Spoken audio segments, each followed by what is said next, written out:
So, well, sport now, and the shockwaves are still being felt around Darlington after the resignation of Hodgson, aren't they, Brian? Yes, Pam, and now we know why he left Feetham's.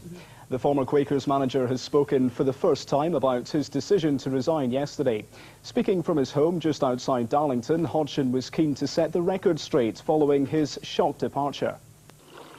It was for David Hodgson to sit back and reflect the past 24 hours, his garden providing the setting for some quiet contemplation.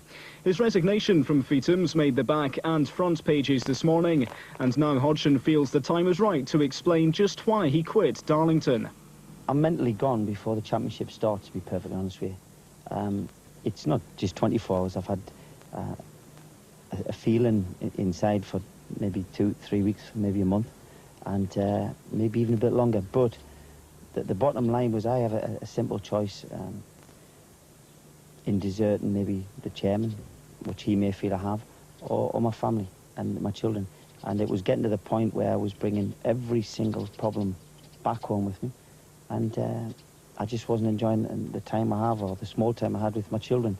Hodgson is keen to stress there was no rift with flamboyant chairman George Reynolds, but admitted a build-up of small problems did contribute towards his decision to leave. The Quakers came so close to sealing promotion to the second division last season, but after the Wembley playoff final defeat against Peterborough, several big-name players like Marco Gabbiadini and Neil Heaney left the club.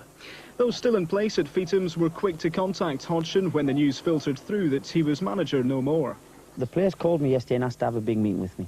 And in the Blackwell Grange, in the same place where I met them 5 years ago when I resigned last time. And I've told them exactly what they have to do. They have to respect themselves, first and foremost, and if they fail to respect themselves, then they'll go out on a Saturday afternoon and they'll let themselves and their family down. And I've always had that policy. People say I get too close. I don't get too close. Why should I dislike anybody at the football club? Because I made the decision was right for David Hodgson. It wasn't to do with Darlington Football Club and the people who run it. What now? I mean, you're having a holiday just for the start of the season. It's my birthday on Sunday. I don't know. I'm going. My wife's taking me away for 4 days. I know that. But I made a comment, and a comment which I strongly felt that would either carry me out in a box or I'd be sacked. Well, the chairman was never going to sack me. But to be honest, I was probably heading to the box a lot quicker than what I thought I was. And for that reason, I'm out of it. At least temporarily, are, like Hodgson, ex-Sunderland players, and both have been promoted from the backroom staff. It was a shock to myself, to Jim, and to the players as well, what went on. But at the other end, it's a great opportunity for myself and for Jim to manage Darlington Football Club, and hopefully we'll get a great response from the players and the supporters.